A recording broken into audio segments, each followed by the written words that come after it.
saya Aina Dewi, tinggalnya di Lampung. Tepat kalau aktivitas sehari-hari saya masih belajar sekolah. Kalau belajar memang untuk keluarga saya masih single.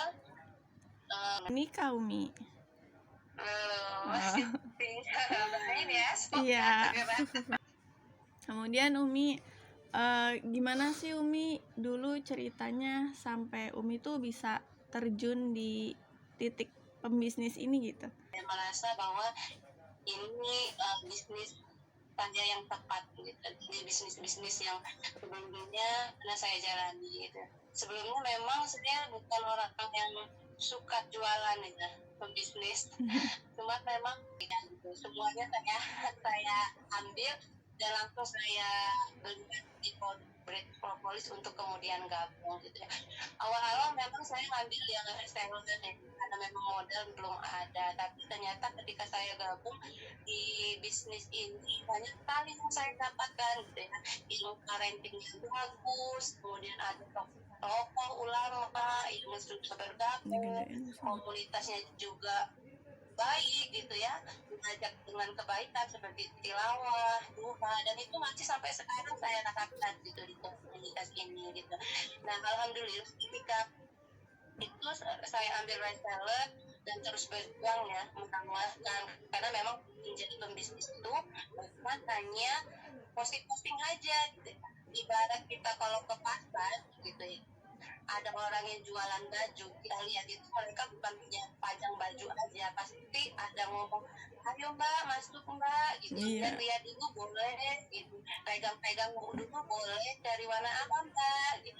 Dan sama kayak kita pembisnis online gitu ya, bukan hanya pasang tatu aja gitu, tapi kita menawarkan ke polis yang tadinya jadi reseller, alhamdulillah sekarang jadi distributor aja. Insya Allah. Jadi sekarang alasan Umi kenapa sih Umi tuh lebih kayak milih bisnis ini gitu? Kalau pinginnya sih fokusnya karena bisnis itu harus fokus. Pinginnya fokus terhadap bisnis, cuman memang belum ada keputusan untuk. Terus gimana sih Umi cara meyakinkan orang biar orang tuh yakin bahwa British Propolis ini banyak manfaatnya gitu Umi? Iya, jadi sebagai penjualan memang kita harus pakai dulu ya. Jadi ketika kita pakai kita bisa merasakan, jangan sampai kemudian kita jual madu misalnya, madu ini enak loh tapi kita nggak pernah coba gitu, madu ini gimana enaknya, itu bukan cuma ngomong aja enak gitu, tapi harus coba dulu gitu. Jadi sama kayak mbak, untuk meyakinkan orang saya harus merasakan sendiri khasiatnya. Jadi dulu saya juga konsumsi, sampai saat ini pun saya konsumsi gitu. Jadi yang tadinya mungkin ada penyakit batuk demam gitu, ketika minum itu cepat sembuh, dan itu yang saya untuk meyakinkan orang lain gitu.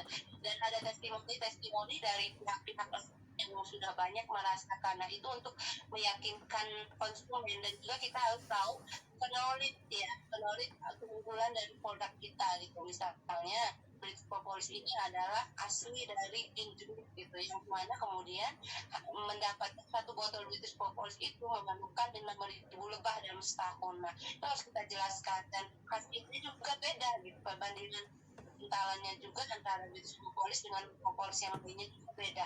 Itu yang kemudian kita yakinkan. Misalnya untuk ada juga kan biasanya konsumen pinginnya yang murah gitu ya. Kalau misalnya British Propolis mahal gitu katanya, itu 50.000 gitu ya, mahal banget gitu. Nah itu meyakinkan lagi kita kasih gambaran gitu ya.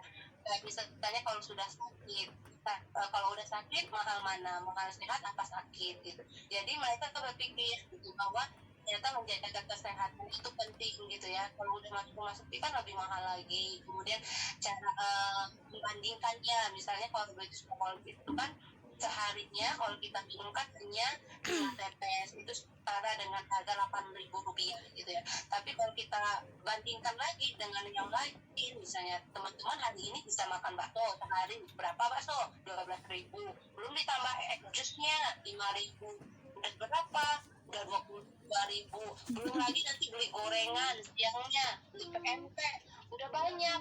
Jadi ternyata bukan harga yang mahal, kitanya saja yang kemudian harus ubah mindsetnya tentang kesehatan. Jadi itulah yang kadang menceritakan kepada konsumen, kemudian kepada teman untuk meyakinkan bahwa produk kita ini adalah produk yang bagus, produk yang bermanfaat untuk kesehatan kita. Jadi dengan begitu mereka iya juga gitu, terbuka mindset mereka tentang kesehatan, sehingga walaupun hari ini mereka belum beli, insya Allah lama-kelamaan mereka akan beli gitu, apalagi lihat kita gitu ya, yang misalnya dapat closingan gitu ya, dapat transferan, mereka jadi senang juga gitu. Dan apalagi kalau ada testimoninya, mereka juga lebih lebih trust gitu, lebih percaya di kita. Itu yang kita harus miliki sebagai pembisnis. Jadi harus punya knowledge-nya, ilmunya, dan teknis marketing ya, teknis marketing untuk kemudian mengajak konsumen kita itu percaya bahwa produk kita itu produk yang baik dan bermanfaat. Iya. Masya Allah. Setiap bisnis itu kan pasti ada suka dukanya ya Umi ya. Jadi tuh apa aja sih suka duka Umi dalam melakukan bisnis ini gitu? Iya, sukanya itu yang pertama gitu ya, korban kambing gitu ya, yang selama ini mungkin teman-teman apalah gitu ya, cuma kambing, tapi mungkin bagi saya itu ada suatu kebahagiaan gitu ya. Dengan penghasilan sendiri kita bisa berkorban tanpa kemudian minta dengan orang tua gitu ya, dan atas dan korban itu kita atas namakan orang tua kita gitu ya. Kan kalau korban itu memang atas keluarga gitu ya, paling Rasulullah gitu dalam menegakkan agama, dan itu harus menjadi apa ya, panutan, harus menjadi contoh kita sebagai orang wanita misalnya, atau sebagai seorang mahasiswa yang lain gitu. Rasulullah aja nggak malu gitu dan tepat gitu ya. Kan bisnis sekarang banyak gitu ya, tapi ya pilihlah bisnis yang tepat untuk teman-teman dan menebar manfaat gitu pesan enggak. Kayak pencapaian Umi apalagi sih selain misalnya jadi pembisnis gitu loh. Pencapaian dari bisnis ini apalagi yang Umi pengen capai gitu Umi? Impiannya gitu ya. Iya. Yang ingin dicapai gitu ya.